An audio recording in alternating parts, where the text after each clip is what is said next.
नमस्कार साथियों, आज के वीडियो में हम चर्चा करने वाले रेलवे बोर्ड के द्वारा जारी आपका जो नोटिफिकेशन आरपीएफ व आरपीएस के बारे में जो संपूर्ण प्रक्रिया उसके बारे में यहाँ से हम जानेंगे। मैं आपको बता दूं कि रेलवे बोर्ड के द्वारा आरपीएफ का एक नोटिफिकेशन डिक्लेयर किया गया था, उसमें आपकी कई पोस्ट है वो भी डिक्लेयर की गई थी, तो उसके बारे में भी यहाँ पे हम चर्चा करने वाले हैं कि आपकी ये पोस्ट है वो इतनी कम क्यों आई, इसके यहाँ पे पूरा कारण हम यहाँ पे जानेंगे। तो मैं आपको बता दूं कि आपके रेलवे बोर्ड के द्वारा न्यू दिल्ली के द्वारा 2/1/2024 को ये आपका ऑफिशियल नोटिफिकेशन डाल दिया गया था। तो क्या अभी है वो आपको मैं बता दूं कि फॉर्म स्टार्ट हो चुके हैं? तो नहीं, अभी भी आरपीएफ और आरपीएस के फॉर्म स्टार्ट नहीं हुए। केवल इन्होंने ये आपके संपूर्ण प्रक्रिया डाली है कि आपके सीबीटी एग्जाम से लेके आपके जो डॉक्यूमेंट वेरिफिकेशन है वहां तक की जो संपूर्ण प्रक्रिया प्रोसेस है वो किस प्रकार करवाई जाएगी। तो साथियों हम चर्चा करते हैं, इसमें कई प्रकार के बदलाव किए गए, तो हम देखेंगे कि क्या क्या बदलाव है यहाँ पे आरपीएफ के द्वारा किए गए हैं। इसमें आपके जो एग्जाम है उसमें भी कुछ चेंज हुआ है, और आपके जो सीबीटी एग्जाम है उसके बाद में आपका जो पीएमटी होता है और या पीटी होता है उसमें भी कई प्रकार के बदलाव किए गए। तो साथियों आपको पूरी जानकारी जानने के लिए वीडियो के अंत तक जरूर बने रहेंगे। अब पूरी चर्चा है वो आरपीएफ की यहाँ पे करने वाले हैं। तो आपका जो ऑफिशियल नोटिफिकेशन है उसमें अभी यह जारी नहीं किया गया कि आपके ऑनलाइन आवेदन है वो कब से स्टार्ट किए जाएंगे। यहाँ पे हम देखेंगे आरपीएफ की सभी प्रोसेस की, इसमें आपके एग्जाम है और आपके एग्जाम के लिए आपके जो एसआई और कांस्टेबल की जो वैकेंसी है इसके लिए क्या क्या एजुकेशन क्वालिफिकेशन रहेगी, क्या क्या आपके एज लिमिट रहने वाली है, और क्या आपके पीटी में किस प्रकार है वो आपके दौड़ रहेगी और किस प्रकार है वो आपके हाइट रहेगी, पूरी प्रक्रिया यहाँ पे हम जानेंगे।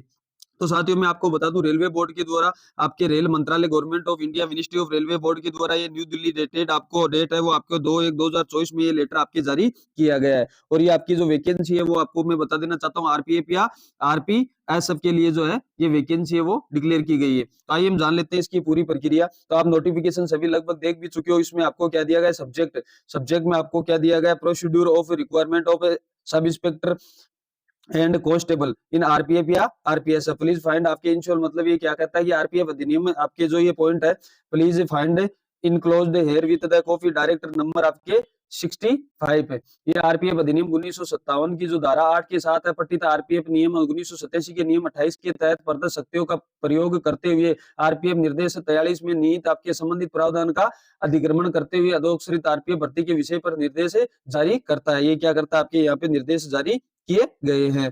तो मैं आपको बता देना चाहता हूं साथियों, ये आपके जो निर्देश जारी किए गए इसमें किस प्रकार है वो पूरी प्रोसेस रहने वाली है। तो यहाँ पे रिक्तियों का निर्धारण भी किया गया है, तो मैं बता दूं आपको किस प्रकार है वो रिक्तियों का यहाँ पे निर्धारण किया गया है। तो आइए हम जान लेते हैं कि पूरा आपके विषय आपके दिया गया है, सब्जेक्ट आपके, और ये आपके 1957 के अनुसार जो धारा लगाई गई है उस धारा के अनुसार यहाँ पे बात की जाएगी। तो यहाँ पे आपके डिटरमिनेशन ऑफ वैकेंसी की बात यहाँ पे की गई है, मतलब रिक्तियों का क्या किया गया निर्धारण है। तो आपके पहला पॉइंट क्या कहता है, number of vacancy of fields, मतलब यहाँ पे ये पहला पॉइंट क्या कहता है कि भरी जाने वाली रिक्तियों की संख्या समय समय पर रेल मंत्रालय द्वारा क्या की जाएगी, तय की जाएगी। नोट यहाँ पे ये पॉइंट दिया, ये इंपॉर्टेंट पॉइंट है कि the current round of requirement waking done the filling of the vacancy of those are in the rank of constable and vacancy of 250 in the rank sub inspector in RPF. ये यहाँ पे की गई है बात की 2000 पोस्ट है वो आपके कांस्टेबल की दी गई है, जबकि 250 पोस्ट है वो आपके सब इंस्पेक्टर एसआई की दी गई है। तो मैं आपको बता दूं ये पोस्ट है वो आपके 2023 तक की जो खाली वेकेंट पोस्ट है उस पोस्ट की यहाँ पे बात की गई है। तो हम चर्चा करते हैं, देखो आपके 2018 की जो वैकेंसी आई थी उसके बाद ये 5 साल बाद यहाँ पे क्या किया गया, नोटिफिकेशन जारी किया गया। 18 की जो वैकेंसी थी, तो आपको रेलवे बोर्ड क्या करता है कि अगले 5 साल तक जितनी पोस्ट खाली होने वाली है उसकी वैकेंसी को पहले ही क्या करवा लेता है, आपके जारी कर देता है। तो यहाँ पे हम देखते हैं 2018 की जितनी वैकेंसी थी तो उसमें क्या किया गया था, आगे की जो 5 साल की पोस्ट है उसको यहाँ पे भर लिया गया था, लेकिन अब जो 2023 की पोस्ट है तो इसको 2027 या 28 तक की जितनी वैकेंसी है उसको यहाँ पे भर ली जाएगी। तो अभी 2023 की जो आपकी वैकेंसी वो यहाँ पे इन्होंने जारी की गई है 2000 प्लस 250। तो यहाँ पे हम देखेंगे कि ये पोस्ट है वो 2000 से बढ़कर और आपके बढ़ाई जाएगी, क्योंकि 5 साल की अगले 5 साल की जितनी भी खाली होने वाली पोस्ट है उनको भी यहाँ पे क्या किया जाएगा, भरा जाएगा। तो कन्फर्म है कि आपकी इन पोस्ट को क्या किया जाएगा, इंक्रीज किया जाएगा एसआई और इसको। तो ये लगभग आपके जो वैकेंसी है वो आपकी वैकेंसी आएगी 12,000 के समथिंग। तो ये आपके अभी पोस्ट क्या किया जाएगी, इनको इंक्रीज की जाएगी, क्योंकि अभी ऑफिशियल नोटिफिकेशन नहीं है जिसके माध्यम से हम ऑनलाइन आवेदन कर सकते हैं। तो ये थी आपके पोस्ट, और इसमें दिया गया है कि 10% ऑफ वैकेंसी एक्स सर्विसमैन के लिए रहेगी। इसमें बोला गया 10% है वो आपकी क्या रहेगी, एक्स सर्विसमैन के लिए, और 15% रिक्तियां हैं वो महिलाओं के लिए यहाँ पर जारी की जाएगी। अगला रिक्वायरमेंट प्रोसेस, हम पूरी जानकारी देखते हैं कि रिक्वायरमेंट प्रोसेस क्या रहेगा। फेज 1 रहेगा, उसमें आपके कंप्यूटर बेसिक टेस्ट होगा। तो ये जो आपका फेज 1 है कंप्यूटर बेसिक टेस्ट है सीबीटी 1, इसको किसके द्वारा जारी करवाया जाएगा, तो इसको रेलवे भर्ती बोर्ड आरआरबी द्वारा क्या किया जाएगा, जारी किया जाएगा। अब की बार आरआरसी करवा रहा है एग्जाम, पहले आरआरबी करवाता था, लेकिन यहाँ पे क्या दिया गया, आरआरबी बोर्ड ही दिया गया है। फेज 2 पे यहाँ पे बात करें आपके फिजिकल इफिशियंसी टेस्ट है जो पीईटी है, तो आपका फिजिकल मेजरमेंट टेस्ट है उसको, और आपका पीएमटी 2 भी candidate to railway protection force, मतलब अब की बार पहले जो आपके 2018 की वैकेंसी थी उसमें आपका पीएमटी किसने करवाया था, आरआरबी ने करवाया था, लेकिन अब की बार इसमें ये बदलाव किया गया है 65 अध्याय में। तो ये क्या बदलाव हुआ है कि अब की बार है वो ये आपका जो शारीरिक माप परीक्षण है ये किसके द्वारा, रेलवे आरपीएफ की खुद के द्वारा यहाँ पे क्या करवाया जाएगा, जारी करवाया जाएगा। अगला डॉक्यूमेंट वेरिफिकेशन, ये भी आपके आरपीएफ खुद के द्वारा मेडिकल और जो आपका डॉक्यूमेंट वेरिफिकेशन है वो एग्जाम भी किसके द्वारा करवाया जाएगा, आरपीएफ खुद के द्वारा करवाया जाएगा। अगला आपका नॉमिनेशन ऑफ नोडल ऑफिसर, ये आपके नोडल ऑफिसर है, इनके यहाँ पे क्या दिए गए, नाम दिए गए हैं। तो आईजी मुख्यालय, आपके डीआईजी स्थापना, रेलवे बोर्ड नोडल अधिकारी है, ये यहाँ पे क्या दिए गए, इनके नाम दिए गए हैं। इनकी प्रोसेस अगली हम चर्चा करते हैं कि आपके इसमें क्या क्या सिलेबस रहेगा, क्या क्या आपके ये रहेगा। तो सब इंस्पेक्टर आरपीएफ है, इसका दिया गया, आरपीएसएफ का दिया गया। तो मैं आपको बता देना चाहता हूँ कि सीआरएचआर आपके आईजी डीआईजी है, डीजी आरपीएफ की मंजूरी के साथ सीआरसी के सबसे वरिष्ठ सदस्य द्वारा तय किए जाने वाले स्थान पर शारीरिक दक्षता परीक्षण किया जाएगा। ये आपके सब इंस्पेक्टर और कांस्टेबल के द्वारा बताया गया है कि ये किसके द्वारा निर्देश निश्चित किया जाएगा। अगला आपके पॉइंट दिया गया है कंटिन्यूस आपके आरपीएफ और आरपीएसएफ में कांस्टेबल की भर्ती के दौरान पीईटी पीएमटी और दस्तावेज सत्यापन आयोजित करने के लिए क्षेत्रीय उप समितियां आरएस का क्या किया गया है, गठन किया गया है। तो इसमें दिया गया ईस्ट, इसमें ईआर ईसीआर ईसीओआर एनएफआर और एससीआर, ये आपके दिया गया वेस्ट के लिए डब्ल्यूआर डब्ल्यूसीआर सीआर और एससीआर, इसमें कौन करवाएगा, सीआर, और इसमें ऊपर वाले में ईआर और इसमें सीआर, नॉर्थ के लिए एनआर एनसीआर एनईआर एनडब्ल्यूआर के लिए एनआर, साउथ और एसआर एससीआर एसडब्ल्यूआर के लिए एसआर, ये आपकी कमेटी क्या की गई है, गठित की गई है। तो मैं आपको बता देना चाहता हूँ साथियों, ये आपके पूरी प्रोसेस यहाँ पे दी गई थी। अब इसमें हम पूरी देख लेते हैं कि आपके क्या क्या है वो दिया जाएगा। तो आपका 6 नंबर पॉइंट यहाँ पे क्या कहता है, 6 नंबर पॉइंट यहाँ पे कहता है कि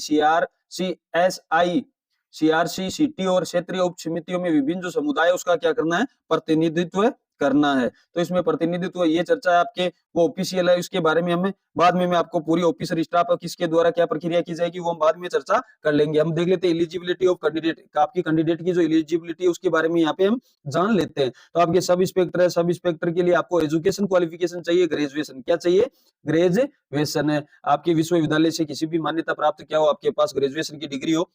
एज इसके लिए मिनिमम 20 ईयर्स और आपके अधिकतम 25 ईयर्स है। अगला आपके कांस्टेबल है, उसके लिए आपको एजुकेशन क्वालिफिकेशन 10th पास क्या रखी गई है, 10th पास। तो 10th पास वाले कांस्टेबल का एग्जाम दे सकते हैं और ग्रेजुएशन वाले आपके एसआई का। और इसमें मिनिमम जो आपकी एज लिमिट है वो 18 और अधिकतम 25। अब देखो छूट भी यहाँ पे दी गई है, तो ये छूट है उसके बारे में हम देख लेते हैं। और ये आपको दिया गया जैसे उदाहरण के तौर पे समझाया गया भी है कि किस प्रकार नोटिफिकेशन आता है। तो 2/7/1990 और 01/07/1997 के बीच के जो कैंडिडेट है उनके द्वारा ये क्या किया गया है, पूरी प्रोसेस यहाँ पे समझाई गई है। तो साथियों मैं आपको बता देना चाहता हूँ, अगर आपको किसी भी प्रकार की दिक्कत हो तो आप कमेंट बॉक्स में जरूर बता दिएगा और वीडियो को ज्यादा से ज्यादा शेयर कीजिए ताकि सभी बेरोजगार युवाओं को पता चल सके कि क्या प्रक्रिया वो यहाँ पे आरपीएफ की रहने वाली है। आपके हम देखेंगे कैटेगरी SC/ST के लिए 5 ईयर्स की छूट है, ओबीसी के लिए 3 ईयर्स की छूट है। ये आपके यहाँ पे क्या दी गई है, छूट दी गई है। आगे हम बात करते हैं आयु में जो छूट है, और हम यहाँ पे चर्चा करते हैं कि कैंडिडेट हु भी आपके दिया गया है वे अभ्यर्थी जो 1 जनवरी 1980 से 31 दिसंबर 1989 की अवधि के दौरान सामान्य जम्मू कश्मीर और लद्दाख केंद्र शासित प्रदेशों के निवासी थे, उनके लिए भी यहाँ पे छूट दी गई। यूआर एडब्ल्यूएस के लिए 5 ईयर्स, ओबीसी के लिए 8 ईयर्स, SC/ST के लिए 10 ईयर्स। अगला 4 नंबर पॉइंट क्या कहता है, 4 नंबर पॉइंट आपके यहाँ पे हम चर्चा करें तो आपका 4 नंबर पॉइंट कहता है कि केवल सब इंस्पेक्टर पद के लिए केंद्र सरकार भूतपूर्व सैनिकों के अलावा अन्य कर्मचारी जिन्होंने गणना की तिथि पर कम से कम 3 वर्ष की नियमित व निरंतर सेवा प्रदान की गई है उनके लिए भी छूट है। यूआर में 5 ईयर्स, ओबीसी में 8 ईयर्स, SC/ST में 10 ईयर्स। अगला आपके विधवाएं हैं, तलाकशुदा महिलाएं या महिलाएं जो न्यायिक रूप से पति से अलग हो गई है लेकिन पुनर्विवाह नहीं किया गया, उनके लिए भी छूट दी गई। यूआर में 2 ईयर्स की, ओबीसी में 5 ईयर्स की और SC/ST में 7 ईयर्स की। ये थी इसमें क्या आपको दी गई छूट। आपके स्पेसिकल प्रोविजनल ऑफ एक्स सर्विसमैन का यहाँ पे दिया गया और आपके फिजिकल आपके मेजरमेंट है वो यहाँ पे दिया गया। यूआर और ओबीसी के लिए मेल के लिए 165 हाइट होनी चाहिए और फीमेल के लिए 157।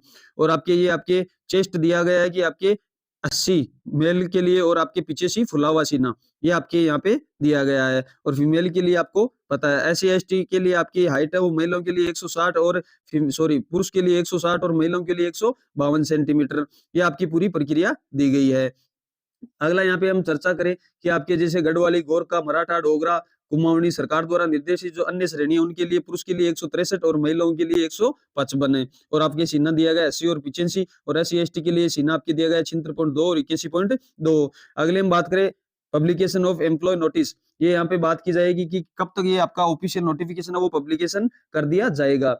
यह किसके द्वारा किया जाएगा? रेलवे बोर्ड के द्वारा किया जाएगा। रेलवे भर्ती द्वारा अधिसूचना जारी करने से पहले सुरक्षा निदेशालय द्वारा इसकी क्या की जाएगी? संपूर्ण जांच की जाएगी। अभी इसकी जांच होगी, लेकिन इस महीने के एंड तक क्या है आपका नोटिफिकेशन आ जाएगा। तो साथियों मैं आपको बता दूं, आरपीएफ के द्वारा ये जो पहला आपका फेज 1 है उसमें क्या होगा? सीबीटी क्या होने वाला है? सीबीटी। उसके बाद आपके फेज 2 में आपका क्या होगा? इसमें सीबीटी के अंदर जो 10 गुना कैंडिडेट को बुलाया जाएगा। कितने गुना कैंडिडेट को? 10 गुना कैंडिडेट को बुलाया जाएगा। उसके बाद क्या किया जाएगा? पीईटी। क्या किया जाएगा? पीईटी कट ऑफ है वो आपकी केवल किस पे निर्देशित की जाएगी? सीबीटी पे। पीईटी के कोई भी नंबर है वो आपके यहाँ पे जोड़े नहीं जाएंगे।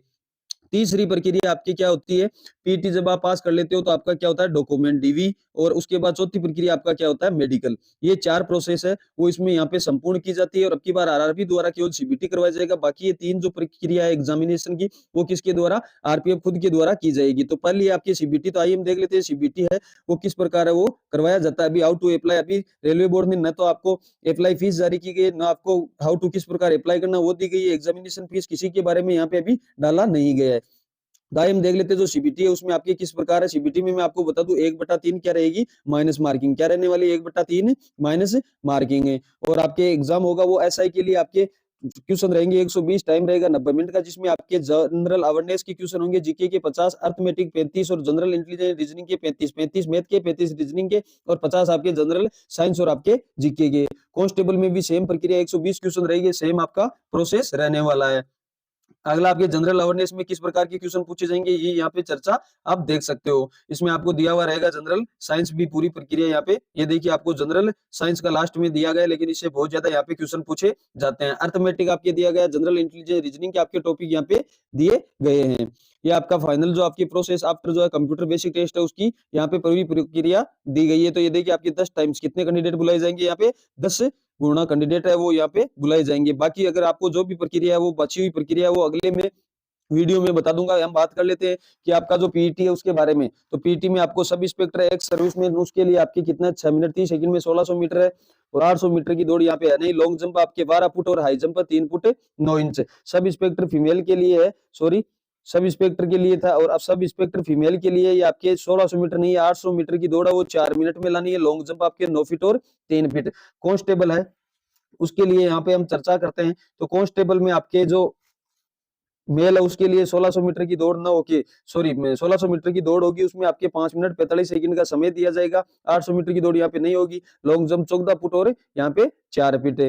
हाई जंप कांस्टेबल आपके फीमेल है उसके लिए 800 मीटर की दौड़ होगी 3 मिनट 40 सेकंड का समय। और लॉन्ग जंप आपके 9 फीट और हाई जंप आपके 3 फीट। तो ये आपके आरपीएफ की जो प्रोसेस थी उसके बारे में यहाँ पे मैंने बता दिया है। तो ये पूरी प्रक्रिया आगे दी गई है। तो मैं इसके बारे में अगर आपको और भी कोई किसी भी प्रकार की जानकारी चाहिए तो आप कमेंट बॉक्स में जरूर बताइएगा। और आगे की जो भी जानकारी है वो वीडियो के माध्यम से मैं आपको बता दूंगा। तो जो साथी हमारे चैनल पे नए हैं वो चैनल को एक बार सब्सक्राइब जरूर कर ले और बेल आइकन के बटन को